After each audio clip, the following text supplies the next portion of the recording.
વંદે માતરમ મિત્રો, આપણે જે છેલ્લો એપિસોડ છે બરાબર, ફેક્ટોસ્ફોર્ડ ઓક્સફોર્ડ સ્કૂલ દ્વારા એક પ્રકાશન બહાર પાડવામાં આવે છે ફેક્ટોસ્ફોર્ડ. એની અંદર ઇંગ્લિશ લેંગ્વેજ કોર્નરની અંદર આપણે લાસ્ટ ટાઈમ જે છે એ પાર્ટ ઓફ સ્પીચ વિશે પરિચય મેળવ્યો હતો કે પાર્ટ ઓફ સ્પીચ શું છે, એના કુલ 8 અંગો છે. એની અંદર આપણે એક વાક્ય જોયું હતું, oh the young girl bought a long letter for me from the teacher and then she quickly disappeared. બરાબર, એક યુવાન છોકરી જે છે એક લાંબો પત્ર લાવે છે મારા માટે. કોના પાસેથી? તો કે ફ્રોમ ધ ટીચર, અને તરત જ છે એ અદૃશ્ય થઈ જાય છે. આની અંદર આપણે એના કુલ 8 પાર્ટ વિશે વાત સમજી હતી. એનો ફર્સ્ટ ટોપિક જે છે નાઉન, અને એના જે કાંઈ પ્રકારો જે છે એ પણ આપણે સમજ્યા હતા. નાઉનની ટેસ્ટ આપણે જોઈતી કુલ, બરાબર, કે ભાઈ 4 ટેસ્ટ જોઈતી, અને 4 છે એના અન્ય પ્રકાર જોયા હતા બાય રૂલ્સ. હવે આ નાઉન છે એને વાક્યમાં જ્યારે આપણે પ્રયોગ કરીએ છીએ ત્યારે એને ઓળખવા માટે એની આગળ એક પદ મૂકવામાં આવે જેને કહેવાય છે નામપદ. ઇંગ્લિશમાં એને આર્ટિકલ્સ તરીકે ઓળખવામાં આવે છે. આ આર્ટિકલ્સ શું છે? તો કે આર્ટિકલ્સ એટલે કે નામપદો. અંગ્રેજી ભાષામાં ગણીએ તો કુલ 26 મૂળાક્ષરો છે, જેમાં એ, ઈ, આઈ, ઓ અને યુ એ 5 સ્વરો છે. બાકીના 21 જેટલા વ્યંજન છે. હવે અંગ્રેજી ભાષામાં કુલ 3 આર્ટિકલ્સ એ, એન અને ધ, જેને ગુજરાતીમાં આપણે નામપદ તરીકે ઓળખીશું. અંગ્રેજીમાં એને આર્ટિકલ્સ કહેવાય. હવે આ આર્ટિકલ્સ છે એને નાઉન કે સંજ્ઞાની આગળ મૂકવામાં આવે છે. બરાબર. હવે નામને આગળ જે વપરાતો શબ્દ જે છે એને આપણે એડજેક્ટિવ કહેવાય એવું શીખી ગયા છે. એટલે કે આ બધા આર્ટિકલ્સ છે એને એડજેક્ટિવ એટલે કે વિશેષણ પણ કહેવાય, કારણ કે તે નાઉન વિશે વધુ માહિતી આપે છે. કઈ રીતે એ આગળ આપણે પરિચય મેળવીશું, પરંતુ તેનો પ્રયોગ છે એ સરળતાથી સમજવા માટે આર્ટિકલ્સ છે એને અલગથી ભણવામાં આવે છે. આ ચેપ્ટરને આખું અલગથી ભણવામાં આવે. આર્ટિકલ્સ એટલે એક પ્રકારનું એડજેક્ટિવ જ છે. અમુક વખતે જે છે આર્ટિકલ એ અને એનનો જ્યારે પ્રયોગ થાય છે ત્યારે એનો મતલબ એક એવો થાય છે, અને અમુક વખતે જે છે અનિશ્ચિત હોય એવું બતાવતું હોય. બરાબર છે. હવે આર્ટિકલ્સ છે એના કુલ 3 પ્રકાર, મુખ્યત્વે 2 પ્રકાર ગણીએ તો ઇનડિફાઇનાઇટ અને ડિફાઇનાઇટ. ઇનડિફાઇનાઇટ એટલે અનિશ્ચિત છે, અને સેકન્ડ છે ડિફાઇનાઇટ એટલે એને કહેવાય છે નિશ્ચિત. ઇનડિફાઇનાઇટની અંદર 2 પ્રકાર પડીએ છે, એ અને એન, અને ડિફાઇનાઇટની અંદર પડે છે ધ. એટલે કે અનિશ્ચિત આર્ટિકલ છે એ એન અને એન છે, જ્યારે નિશ્ચિત આર્ટિકલ છે એ ધ છે.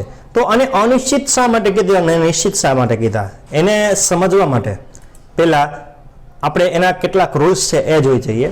તો કે એ અને એન છે એ ફક્ત એક વચન નાઉન આગળ જ વપરાય, જ્યારે આર્ટિકલ ધ જે છે એ એક વચન કે બહુવચન એમ બંને માટે વાપરી શકાય છે.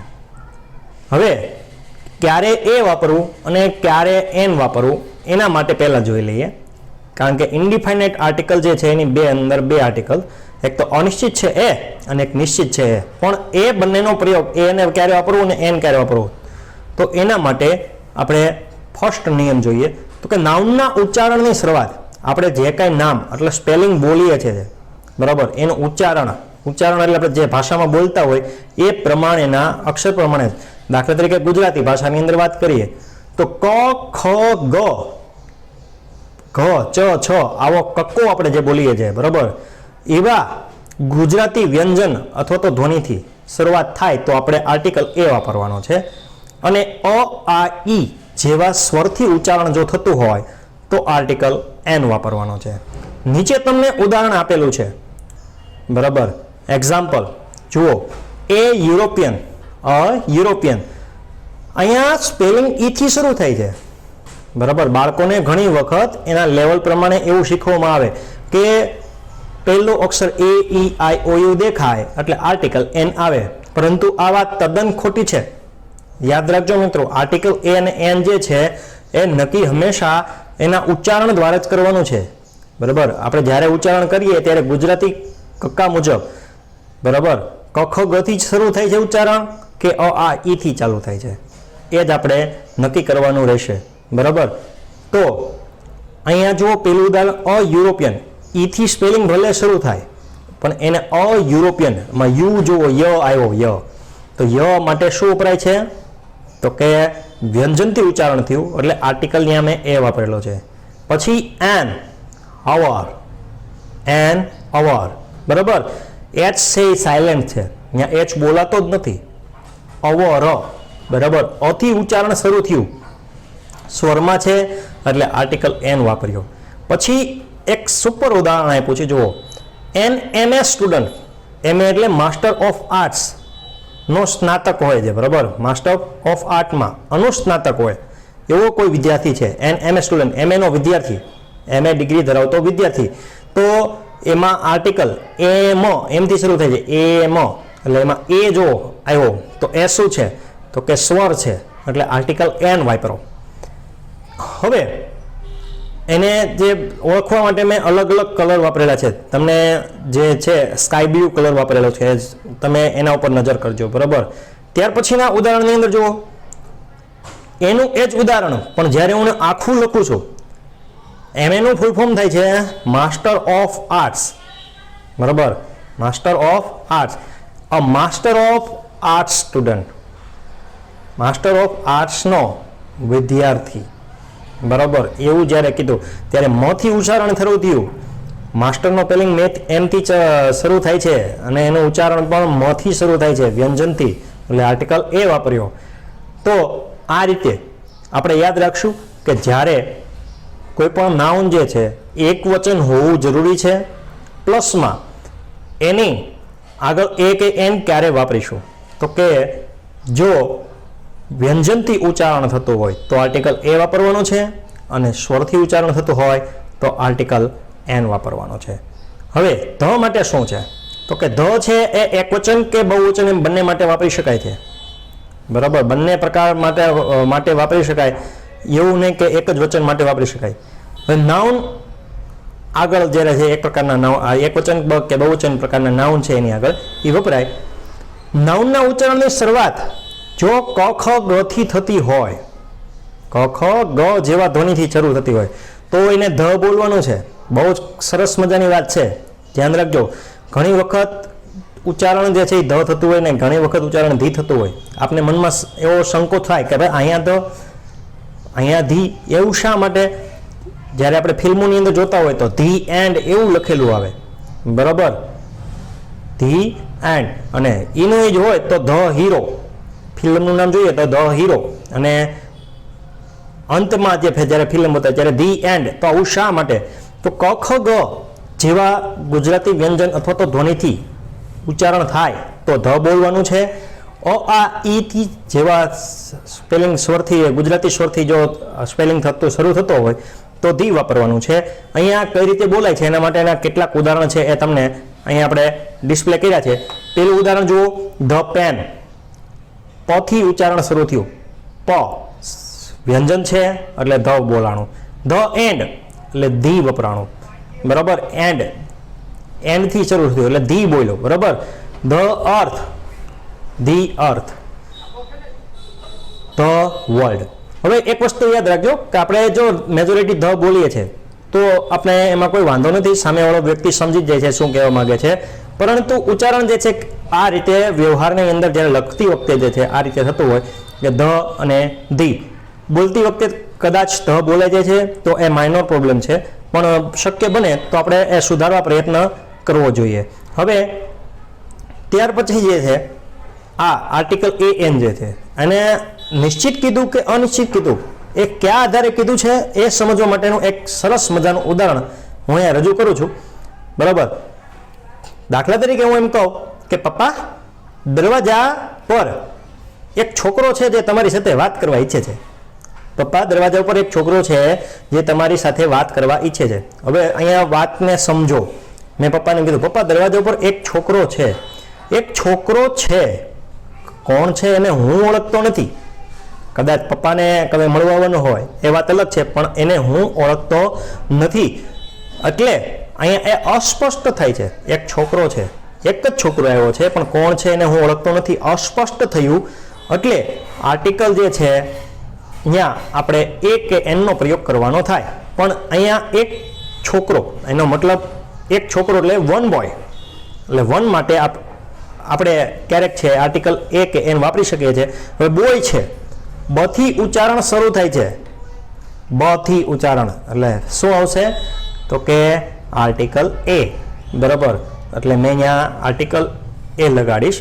જ્યારે છોકરો, એક છોકરો એવું કેવું હોય અથવા કોઈ છોકરો છે એવું કેવું હોય ત્યારે આર્ટિકલ એ વાપરીશ.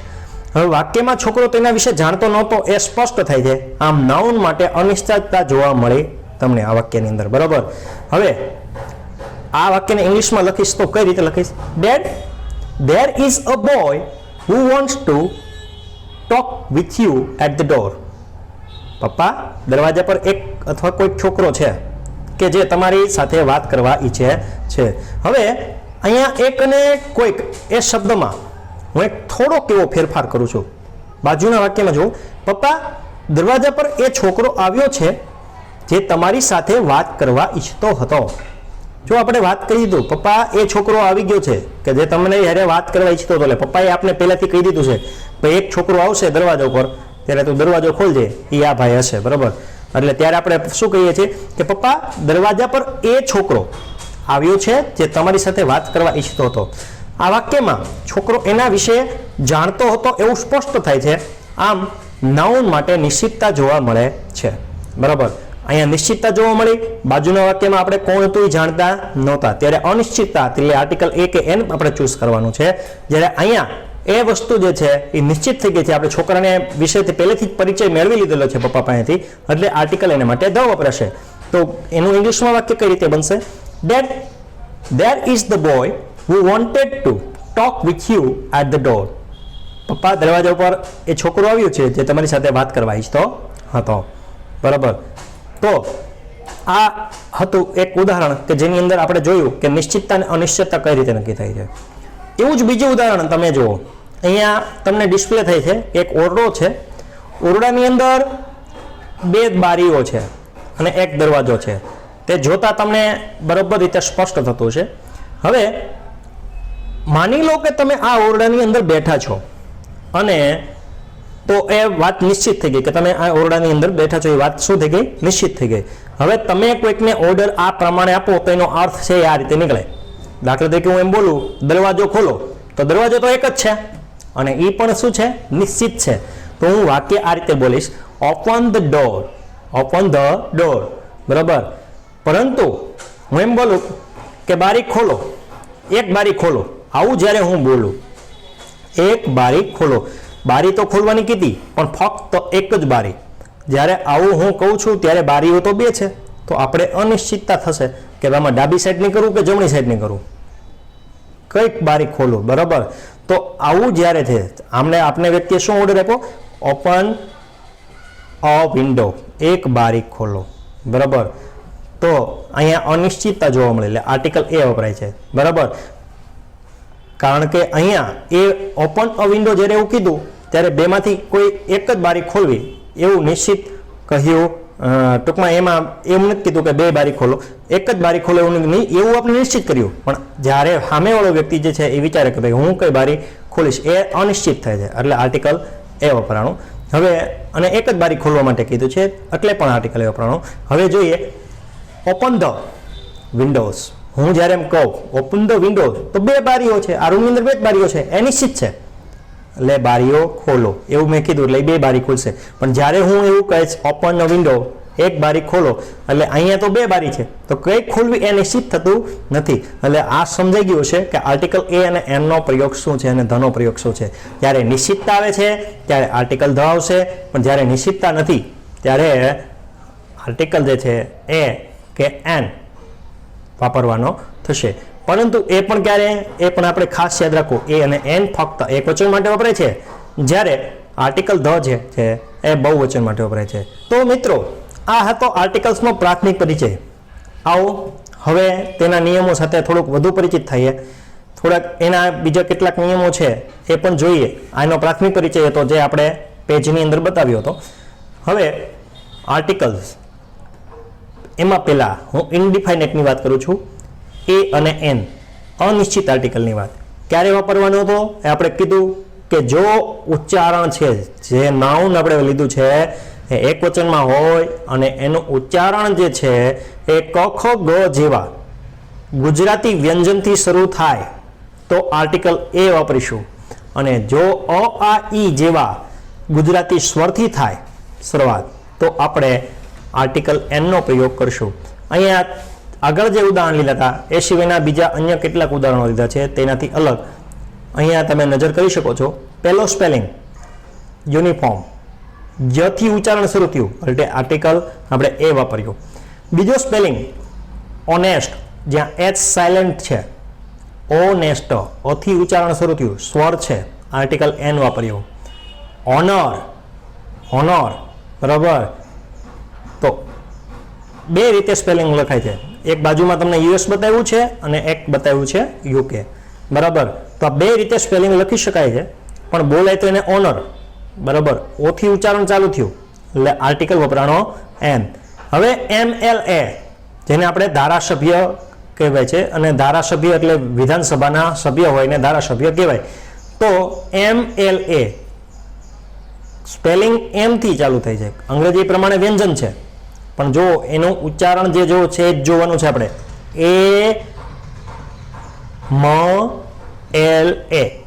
MLA તો એ થી ઉચ્ચારણ શરૂ થયું, સ્વર છે એટલે આર્ટિકલ એન વપરાણો. પરંતુ જ્યારે આનો ફૂલ ફોર્મ મેં લખ્યું જુઓ, a member of legislative assembly, બરાબર, a member of the legislative એસેમ્બલી, લેજિસ્લેટિવ એસેમ્બલીના એક મેમ્બરની વાત કરીએ છીએ તો મેમ્બર માંથી ઉચ્ચારણ શરૂ થયું એટલે આર્ટિકલ મેં વાપર્યો છે એ, બરાબર. હવે એવા કેટલાક બીજા ઉદાહરણ જે છે એ જોઈએ તો સચ અ પોલિસી, આવી પોલિસી, કોઈક પોલિસી છે, એક પ્રકારની પોલિસી છે, બરાબર. એમ હું કહું કે આવી પોલિસી, આવી શરતો, બરાબર. તો સચ અ પોલિસી, સચ અ કન્ડિશન, સચ અ લોંગ ટ્રીપ એટલે આવી લાંબી મુસાફરી, સચ અ ગ્રેટ ટીચર, આવા મહાન શિક્ષક. તો કોઈ એક વસ્તુને ધ્યાનમાં લઈને મારે વાત કરવાની હોય ત્યારે પણ હું આર્ટિકલ એ કે એનનો પ્રયોગ કરીશ. તો સચ પછીનો શબ્દ છે એ કે એન તમે વાપરી શકો છો. તો આ એના અન્ય ઉદાહરણો હતા. હવે આગળ જઈએ, ઇનડેફિનાઇટ આર્ટિકલમાં આગળ જોઈએ તો શું છે, તો કે કોઈ વ્યક્તિ કે વિશે, કોઈ વ્યક્તિ વિશે ન જાણતા હોય ત્યારે તેના નામ કે અટકની આગળ આપણે આર્ટિકલ એ કે એન લગાડી શકાય છે, પરંતુ જાણતા હોઈએ ત્યારે ભૂલથી પણ આર્ટિકલ ધ લગાડશો નહીં, કારણ કે વ્યક્તિવાચક નામની આગળ ધ લાગતો નથી, અને વ્યક્તિ વિશે ન જાણતા હોય તે જ કિસ્સામાં આર્ટિકલ જે છે એને એન વાપરવાનું છે. બાકી વ્યક્તિવાચક નામ આગળ પણ એ એન લાગતું નથી. ક્યારે લાગે છે એ આપણે કીધું કે વ્યક્તિ વિશે ન જાણતા હોય તો અને માત્ર તો જ વાપરવાનો છે. તમને ઉદાહરણની અંદર બતાવ્યું છે, જો example, mister Rahul is at the door, એક દરવાજો છે એ નિશ્ચિત થઈ ગયો એટલે આર્ટિકલ ધ વપરાણું છે અહીંયા. Mister Rahul is at the door, જ્યારે મિસ્ટર રાહુલની આગળ મેં આર્ટિકલ એ વાપર્યો છે જ્યારે એનો મતલબ આવો થાય, કોઈક મિસ્ટર રાહુલ છે એ દરવાજા પર છે, પરંતુ જ્યારે હું ખાલી એમને બોલું કે mister Rahul is at the door તો એનો મતલબ ખાલી એટલો થશે મિસ્ટર રાહુલ દરવાજા પર છે, અને ત્યારે આપણે એને ઓળખીએ તો છીએ જ, પરંતુ આર્ટિકલ ધ વાપરવાનો નથી, એ ખાસ યાદ રાખવાનું છે. હવે અહીંયા પેલા બે વાક્ય ઉપર જોયું તો પેલા વાક્યમાં એ સ્પષ્ટ થયું કે આપણે મિસ્ટર રાહુલને ઓળખતા નહોતા ઓળખતા એટલા માટે આર્ટિકલ એ વાપરો, પરંતુ જ્યારે ઓળખીએ છીએ ત્યારે આર્ટિકલ ધ વાપરવાનો નથી. આ નિયમ ખાસ તમારે યાદ રાખવાનો રહેશે. હવે ત્યાર પછી હું એમ બોલું કે મિસ્ટર પટેલ, તો એનો મતલબ એવો થાય કે કોઈક મિસ્ટર પટેલ, એક મિસ્ટર પટેલ એવો થશે નહીં, બરાબર, કારણ કે વ્યક્તિવાચક નામની પણ આગળ પણ આર્ટિકલ એ ને એન વાપરી શકાય નહીં, પરંતુ કયા કિસ્સામાં વાપરી શકાય, તો કે જ્યારે આપણે એ વ્યક્તિને ઓળખતા જ નથી ત્યારે અને ત્યારે જ, બરાબર. હવે ત્યાર પછી જોઈએ આર્ટિકલ અને એનનો પ્રયોગ ક્યારે કરીએ છીએ, તો કોઈ ઉદ્ગાર વાક્યમાં નામનો ઉલ્લેખ થયો હોય ત્યારે પણ તેના વિશેષણ આગળ જે છે આર્ટિકલ એ કે એન વપરાય. દાખલા તરીકે વોટ અ લવલી સેન, કેવું સુંદર દ્રશ્ય છે, દ્રશ્ય આપણે એક જ જોયું પણ એ સુંદર મજાનું હતું એટલે a lovely sense, what a lovely sense, lovely લથી ઉચ્ચારણ શરૂ થયું એટલે આર્ટિકલ એન વાપર્યું. પણ વોટ એન આઈડિયા, શું વિચાર છે, આવું જ્યારે હું બોલું છું તો આઈડિયા અથી ઉચ્ચારણ શરૂ થયું એટલે આર્ટિકલ એન વાપર્યો. તો આ વસ્તુ ખાસ યાદ રાખવાની છે. કોઈ સંખ્યાની ગણતરી કરી શકાય તેવી સંખ્યાના નામની આગળ પણ આર્ટિકલ એ વપરાય. કોઈ સંખ્યાની ગણતરી કરી શકાય તેવી સંખ્યાના નામની આગળ પણ આર્ટિકલ એ વપરાય છે. ઉદાહરણ દાખલા તરીકે જોઈએ, હું એમ કહું કે 100 તો 100, 1 ડઝન એટલે અ ડઝન, અને અ મિલિયન એટલે કે 10 લાખ.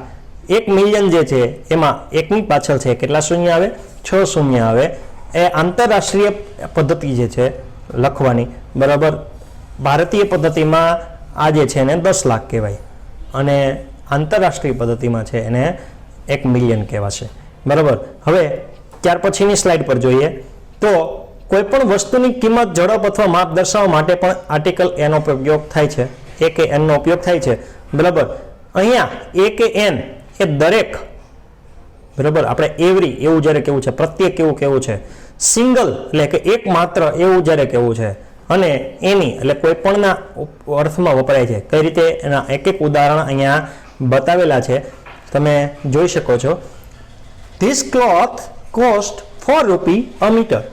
એનું ગુજરાતી શું થાય? આ કાપડની કિંમત 1 મીટરના 4 રૂપિયા થાય. એટલે તમે 1 મીટર લ્યો તો 4 રૂપિયા દેવાના, 2 મીટર લ્યો તો 8 રૂપિયા દેવાના, 3 મીટર લ્યો તો 12 રૂપિયા દેવાના. એટલે દરેક 1 મીટરે, એનો મતલબ શું થયો? દર 1 મીટરે તમારે 4 રૂપિયા દેવાના થાય, બરોબર. ટ્વાઇસ ઇન અ વીક, અઠવાડિયામાં 2 વાર. ટ્વાઇસ ઇન અ વીક, અઠવાડિયામાં 2 વાર. એટલે ગમે એ અઠવાડિયું આવે, એક અઠવાડિયું હોય એમાં 2 વાર, બીજા અઠવાડિયે એવું તો પાછું 2 વાર, બરોબર. તો ટ્વાઇસ ઇન અ વીક, એક અઠવાડિયામાં 2 વાર, એવો એનો મતલબ થાય. ત્યાર પછી only a person can sit here, ફક્ત એક જ વ્યક્તિ અહીં બેસી શકે છે. જેને બેસવું હોય એની, કોઈ પણ જેને બેસવું છે એ જ, પણ ફક્ત એક જ. આવું જ્યારે આપણે કહી દીધું, બરાબર, ત્યારે only a person can sit here. તો જ્યારે આપણે વાક્યની અંદર દરેક, પ્રત્યેક, એકમાત્ર કે કોઈ પણ એક એવું જ્યારે કહેવું જે છે, બરાબર, ત્યારે આર્ટિકલ એ કે એનનો પ્રયોગ થશે. હવે ત્યાર પછી આપણે આર્ટિકલ્સમાં એક તફાવત જોવાનો છે કે જ્યારે વિશેષણનો પ્રયોગ થાય વાક્યમાં ત્યારે કઈ રીતનો જે છે વાક્યની અંદર આર્ટિકલ વપરાય, બરાબર. હવે કોઈ જાતિવાચક નામની આગળ વિશેષણ હોય, કોઈ જાતિવાચક નામ એની આગળ વિશેષણ હોય એટલે કે ગુણદર્શક શબ્દ હોય, ત્યારે આર્ટિકલ એ કે એન વપરાય. પરંતુ તે એક વ્યક્તિ પૂરતું મર્યાદિત હોય ત્યારે, એટલે ટૂંકમાં એક વચન હોય ત્યારે અને ત્યારે જ, ગમે તે વખતે નહીં, બહુવચન હોય તો વાપરવાનું નથી. કારણ કે આર્ટિકલ એ અને એનની મર્યાદા પણ આપણે યાદ રાખવાની છે કે ફક્ત એક જ વચન માટે વપરાય છે. પરંતુ કોઈ જાતિવાચક નામની આગળ એ વિશેષણ તરીકે વપરાણું હોય ત્યારે આર્ટિકલ આગળ આપેલું હોય તો જ એ કે એન વાપરવાનું છે, બરાબર. દાખલા તરીકે એક ઉદાહરણ બતાવો. She is a clever girl. તો અહીંયા જાતિવાચક નામ છે ગર્લ, છોકરી છે, હોશિયાર છે. તો she is a clever girl, તો અહીંયા આર્ટિકલ એ વપરાણું. પરંતુ મારે એમ કેવું હોય ગર્લ ઇઝ અ ક્લેવર, તો આ વાક્ય તદ્દન ખોટું છે. શા માટે? તો કે વિશેષણ પાછળ જાતિવાચક નામ હોય તો જ આર્ટિકલ અહીંયા એ કે એનનો પ્રયોગ કરવાનો છે. She is a clever girl, અહીંયા ગર્લની આગળ વિશેષણ છે એટલા માટે જ આપણે આર્ટિકલને એન એ કે એન વાપરી શકીએ છીએ. જો ફક્ત ક્લેવર હોત અને પાછળ ગર્લ ન હોત તો આપણે એક આર્ટિકલ વાપરી શકત નહીં. આપણે અહીંયા આર્ટિકલ એ કે એન વાપરી શકત નહીં, બરાબર. બીજું ઉદાહરણ જો, Keshav is an honest man. Keshav એક પ્રામાણિક વ્યક્તિ છે, બરાબર. તો અહીંયા ઓનેસ્ટ આગળ ગુણદર્શક શબ્દ આવ્યો અને એનું ઉચ્ચારણ જે છે એ સ્વરથી શરૂ થાય છે એટલે આપણે આર્ટિકલ એન વાપર્યો. હવે ખાલી ઓનેસ્ટ હોત તો આર્ટિકલ વપરાત નહીં, બરાબર. હવે સામેની સાઈડ જુઓ તો કે એવા વિશેષણ કે જે સમગ્ર જાતિનો નિર્દેશ કરે તેને આગળ આર્ટિકલ ધ વપરાય. ઉદાહરણ તરીકે હું કહું કે the rich are not always happy. Rich એટલે શું? તો કે એક સમયે જુઓ તો રીચ એટલે પૈસાદાર થાય છે. આ એક જોકમાં અમીર એ વ્યક્તિનો એક ગુણ બતાવ્યો, બરાબર. અને બ્રેવ એટલે બહાદુર, તો એ પણ એક ગુણ જે છે. બરાબર, એડજેક્ટિવ છે. પણ અહીંયા જે એડજેક્ટિવ છે એની પાછળ નાઉન નથી તો કેમ ફરક પડતો નથી, પરંતુ આ જે એડજેક્ટિવ છે એ આખી જ સમગ્ર જાતિનો નિર્દેશ કરે છે. રીચ એટલે કે પૈસાદારો થઈ ગયું અહીંયા. The rich are not always happy, પૈસાદારો હંમેશા ખુશ હોતા નથી. The brave are not afraid of death, બરાબર, બહાદુરો મૃત્યુથી ડરતા નથી. તો અહીંયા એક આખો વર્ગ બતાવ્યો, એટલા માટે આર્ટિકલ ધ વપરાણો. હવે ધ્યાન રાખવાનું છે ખાસ. નોંધ નંબર 1, ગામ, માણસ, દેશ, રાજ્ય, ગણી ન શકાય તેવા પદાર્થ વ્યક્તિવાચક કે ભાવવાચક નામ આગળ આર્ટિકલ ના લાગે. એટલે આપણે આગળ બધી વસ્તુ જે છે નાઉનના ટોપિકમાં શીખી ગયા કે ગણી શકાય તેવા નામ ક્યાં છે, ગણી શકાય ન શકાય તેવા નામ ક્યાં છે, વ્યક્તિવાચક નામ ક્યાં છે, ભાવવાચક નામ ક્યાં છે. વ્યક્તિવાચક નામની આગળ આર્ટિકલ લાગે કેવા કિસ્સામાં એ આપણે જોયું કે જ્યારે આપણે ઓળખતા નથી તે જ કિસ્સામાં, બરાબર.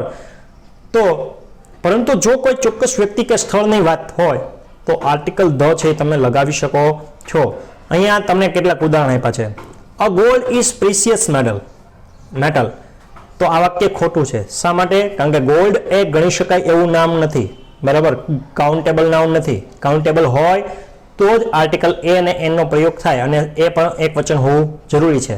તો વાક્ય સાચું શું થશે? Gold is precious metal. સોનું જે છે એ પ્રિસિયસ છે, બરાબર, કિંમતી છે. And Ashok was a great king. Ashok રાજા છે એ મહાન હતો, બરાબર. તો વાક્ય ખોટું છે. અહીંયા અશોકને આપણે પહેલેથી જાણીએ છીએ, બરાબર, અને ન જાણતા હોય તો પણ અહીંયા અશોક છે એ વસ્તુ નિશ્ચિત થઈ ગઈ છે, બરાબર, કે રાજા હતો અને મહાન હતો. તો Ashok was a great king વ્યક્તિવાચક નામ છે, આર્ટિકલ લાગશે નહીં. એટલે બીજું વાક્ય જે છે એ જ સાચું થશે. Ashok was a great king. Article an લગાડવાની જરૂર નથી અને ન જ લગાડવાનું હોય. પરંતુ ત્રીજું જુઓ, wheat is grown in the Punjab. હવે પંજાબ તો વ્યક્તિવાચક નામ જ છે, તેમ છતાં આગળ એની આગળ ધ વપરાણો. શા માટે? તો કે વ્યક્તિ કે સ્થળની નિશ્ચિત વાત થઈ ગઈ કે પંજાબમાં જ ઘઉં જે છે પાક છે મબલક લેવાતો હોય, અને ત્યારે પંજાબના વખાણ થાય છે અને પંજાબને મેઇન રોલ તરીકે બતાવ્યું. એટલે એમ કહેવામાં આવે કે wheat is grown in the Punjab. ઘઉં પંજાબમાં ઉગાડાય છે. આવા રેર ઉદાહરણો હોય છે. સામાન્ય રીતે ન્યૂઝની અંદર આ પ્રકારની ચર્ચાઓ થતી હોય. હવે ત્યાર પછી જે છે આગળ આપણે ધ તરફ જઈએ છીએ. હવે ધ માટે શું છે? તો યાદ રાખો, ધ છે આર્ટિકલ છે, નિશ્ચિત આર્ટિકલ છે. એના કેટલાક નિયમો જે આપણે બનાવી દીધા છે એ નિયમોની બહાર આપણે જઈ શકતા નથી. એના કેટલાક નિયમો આપણે જોઈ ગયા કે જ્યારે કોઈ પણ વસ્તુ નિશ્ચિત છે ત્યારે એ વસ્તુની વાત કરતી વખતે એ નાઉનની આગળ આર્ટિકલ ધ વાપરી શકાય, બરાબર. તો હવે ધના કેટલાક નિયમો જે છે એ આગળ જોઈએ તો કે નીચેના નામોની આગળ ધ લગાડી શકો. એપિક્સ એટલે કે જે મહાકાવ્યો છે, દાખલા તરીકે રામાયણ, મહાભારતા, બરાબર, આ મોટા મોટા મહાકાવ્યો કહેવાય, બરાબર. આખો બહુ મોટો ગ્રંથ છે, આ બંને મોટા ગ્રંથો છે. તો આવા જે એપિક્સ છે, મહાકાવ્યો જે છે, એની આગળ આર્ટિકલ ધ લાગે. અહીંયા રામાયણ અને મહાભારત એને અંગ્રેજીની અંદર પણ કઈ રીતે બોલે છે? રામાયણા અને મહાભારતા. હવે રામાયણના પાત્રો કે મહાભારતના પાત્રો એની પાછળ પણ આ રીતે બોલે છે. દાખલા તરીકે રામ હોય તો રામા, દુર્યોધન હોય તો દુર્યોધના, ભીમ હોય તો ભીમા, બરાબર. તો આવું શા માટે? તો વાત કરી લઈએ તો કે અંગ્રેજી અને સંસ્કૃત બે મળતી આવતી ભાષા છે. અંગ્રેજીના ઘણા ખરા શબ્દો જે છે, બરાબર, એ સંસ્કૃત પરથી લેવામાં આવ્યા છે. દાખલા તરીકે ભ્રાતૃ, તો ભ્રાતૃનું શું થઈ ગયું? બ્રધર. માતૃ એનું થઈ ગયું મધર. ભૂમિતિ એને જીઓમિતિ કહેવાય, એનું થઈ ગયું જીઓમેટ્રી. ત્રિકોણમિતિ એને ઇંગ્લિશમાં ટ્રિગોનોમેટ્રી, બરાબર. તો આ રીતે એના પરથી કેટલાક નામ આપણા સંસ્કૃત ભાષામાંથી આવ્યા છે. હવે અહીંયા રામાયણ અને મહાભારત છે એ સંસ્કૃતમાં લખાયેલા ગ્રંથો છે, એટલે દેવની ભાષામાં લખાયેલા શ્લોક હોવાને કારણે એના જે છે એનું ઉચ્ચારણ અંગ્રેજીની અંદર રામાયણા અથવા મહાભારતા એ રીતે કરવામાં આવે છે. હવે ત્યાર પછી જોઈએ હોલી બુક્સ, ધર્મગ્રંથો. તો રામાયણ અને મહાભારત એ પણ ધર્મગ્રંથો છે, પરંતુ એ બહુ જ વિશાળ છે, એટલા માટે એને મહાકાવ્યો કીધા. હોલી બુક્સ ધર્મગ્રંથો, રામાયણ અને મહાભારતને પણ તમે હોલી બુક્સ કહી શકો છો, બરાબર. તો બાઇબલ ને કુરાન, તો આ પણ ધર્મગ્રંથો છે. એની આગળ આર્ટિકલ આપણે ધ વાપરી શકીએ. હિસ્ટોરિકલ બિલ્ડિંગ્સ, ઐતિહાસિક ઇમારતો, the Taj Mahal, the red fort, બરાબર, જૂની પૌરાણિક ઇમારતો જે છે એની પણ આગળ પણ આર્ટિકલ ધ વાપરી શકાય. હિસ્ટોરિકલ ઇવેન્ટ્સ, જે ઐતિહાસિક ઘટનાઓ જે બની ગઈ આપણે ઉજવીએ છીએ દર વખતે, ધ ઇન્ડિપેન્ડન્ટ ડે અને the Republic day. The independent day અને ધ રિપબ્લિક ડે ઉજવીએ છીએ, બરાબર, આપણા ભારતના જે તહેવારો જે છે એ. ત્યાર પછી પોલિટિકલ પાર્ટીઝ, રાજકીય પક્ષોની વાત જ્યારે મારે કરવી હોય ત્યારે ભારતીય જનતા પાર્ટી આવું જ્યારે મારે કહેવાનું થાય ત્યારે એની આગળ આર્ટિકલ ધ વપરાય. ધ બીજેપી, ધ કોંગ્રેસ, બરાબર. ત્યાર પછી છઠ્ઠા નંબરનું જોઈએ, ઓર્ગેનાઇઝેશન ઓફ યુનોની સંસ્થા. યુનોની ઘણી બધી સંસ્થાઓ છે, એમાં જે પ્રખ્યાત છે એ મેં તમને બતાવી. The world health organization, WHO, બરાબર. આના વિશે બધાએ સાંભળ્યું હોય, નાનાથી લઈને મોટા બધાએ સાંભળ્યું હોય. World health organization, the world bank group, WBG. તો આવી જે યુનોની સંસ્થાઓ છે એની આગળ પણ આર્ટિકલ ધ વપરાય. રિવર્સ, નદીઓ, પ્રખ્યાત નદીઓ સામાન્ય રીતે છે એની આગળ વાપરવામાં આવે છે. દાખલા તરીકે ધ ગંગા. ધ ગંગાને તમે ધ ગંગે પણ બોલી શકો છો. શું કામ? કારણ કે આપણી પૌરાણિક કથાઓની અંદર પણ જે છે એ ગંગાનો પરિચય આપ્યો છે, જે સંસ્કૃત ભાષામાં પણ એનું વર્ણન થયેલું છે. ધ નાઇલ, બરાબર, નાઇલ નદીનું નામ છે, બરાબર. તો એની આગળ પણ આર્ટિકલ ધ વપરાનો.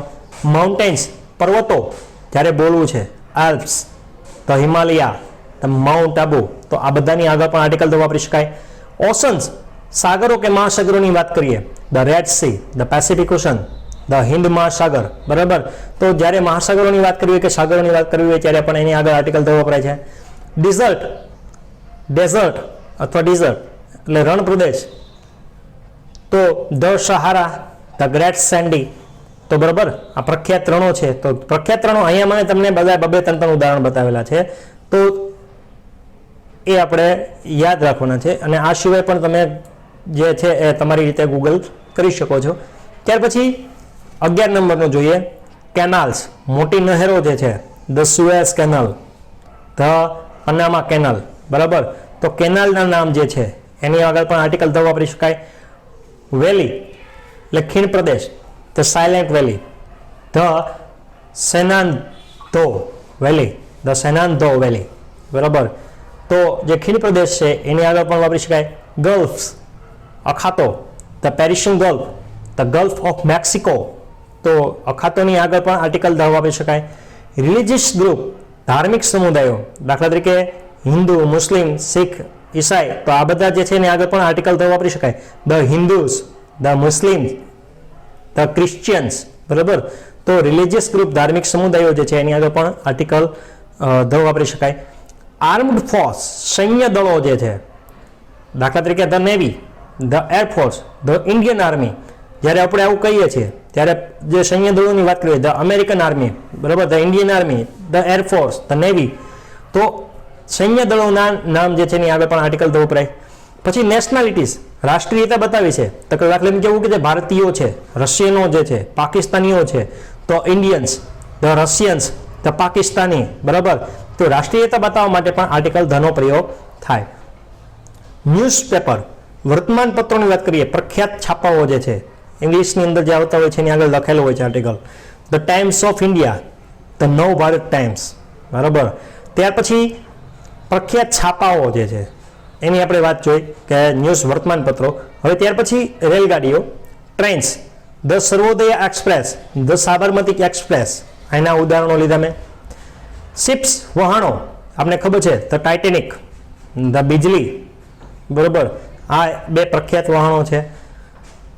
ત્યાર પછી મ્યુઝિકલ ઇન્સ્ટ્રુમેન્ટ, સાધનોના, મ્યુઝિક વગરના જે સાધનો છે એના નામની આગળ પણ આર્ટિકલ ધ વાપરી શકાય. The flute, the piano. હવે ત્યાર પછી જોઈએ ખાસ કરીને બ્રાન્ચીસ ઓફ ગવર્મેન્ટ, સરકારી બ્રાન્ચીસ ઓફ ગવર્મેન્ટ, સરકારી વિભાગોની જે કચેરીઓ જે છે, બ્રાન્ચીસ, શાખાઓ જે છે એના વિશે.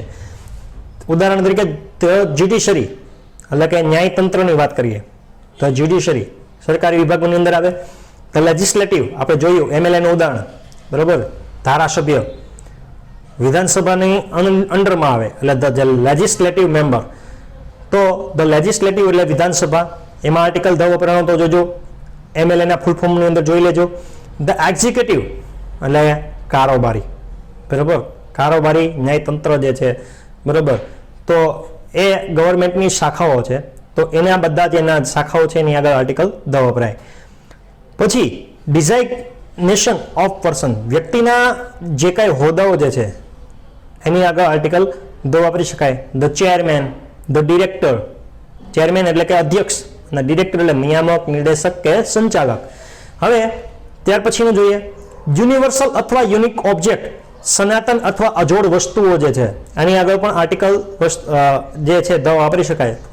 અજોડ એટલે જે માત્ર એક જ છે અથવા તો જે સનાતન જે કુદરત સ્વરૂપ આપણે જોવા મળે છે. The earth, the sun, the moon, the planet, the star, the world, બરોબર, એટલે કે પૃથ્વી, સૂર્ય, ચંદ્ર, ગ્રહો, તારા અને દુનિયા, બરોબર. આવી રીતે ઘણા બધા તમે તમારી રીતે લઈ શકો છો.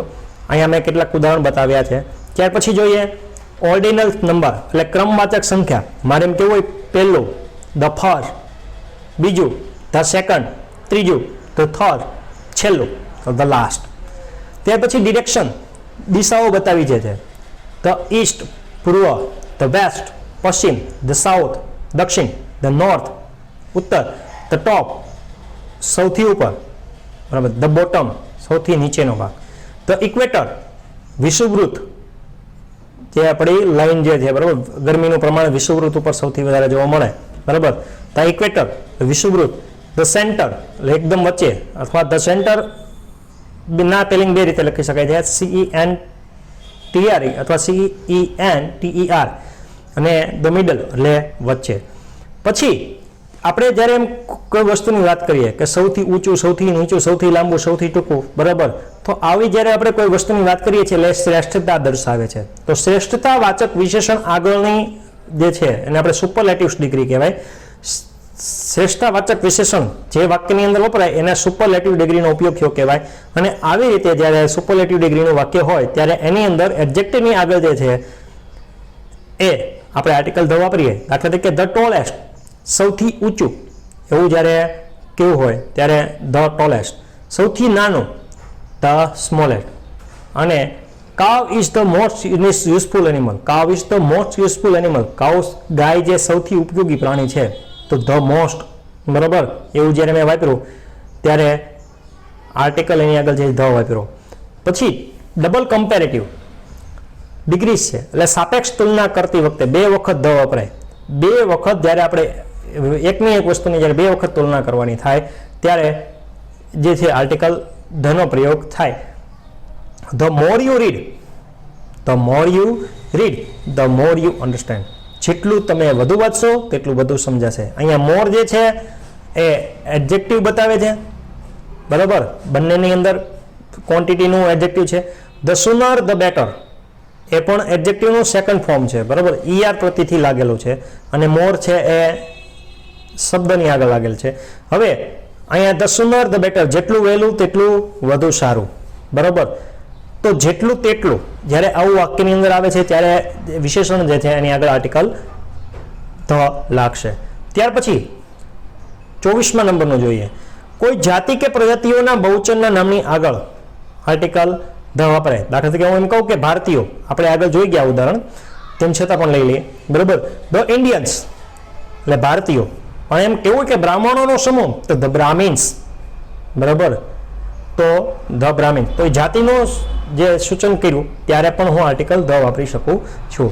હવે આગળ જોઈએ એક જ વ્યક્તિ, ફૂલ, પ્રાણીના સમગ્ર વર્ગનો ઉલ્લેખ દર્શાવતા વાક્યમાં જે તે શબ્દ જે છે એની આગળ આર્ટિકલ ધ લાગશે.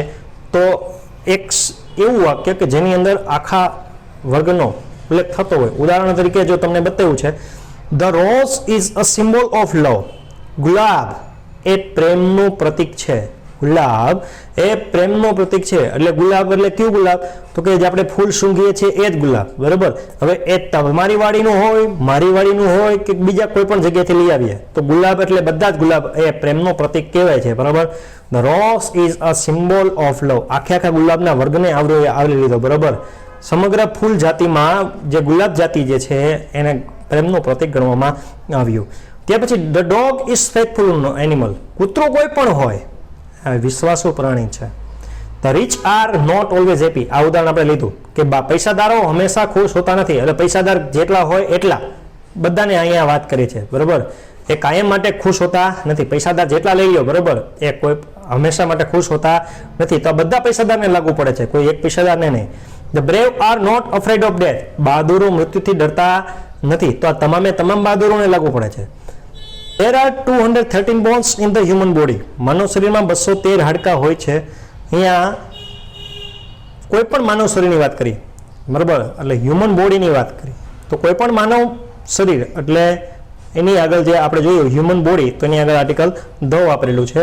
ત્યાર પછી જોઈએ આગળનો નિયમ. કોઈ દેશના ટૂંકાક્ષરી અક્ષરો છે એના નામની આગળ પણ આર્ટિકલ ધ વપરાય. અહીંયા તમને બે ઉદાહરણ બતાવ્યા છે, ધ યુએસએ, ધ યુકે. એના ટૂંકાક્ષરી નામ હોય, બરાબર, તો એની આગળ પણ આર્ટિકલ ધ વપરાય. કોઈ વિશેષણ આખી જાતિ સૂચવે ત્યારે તેની આગળ પણ આર્ટિકલ ધ મૂકો.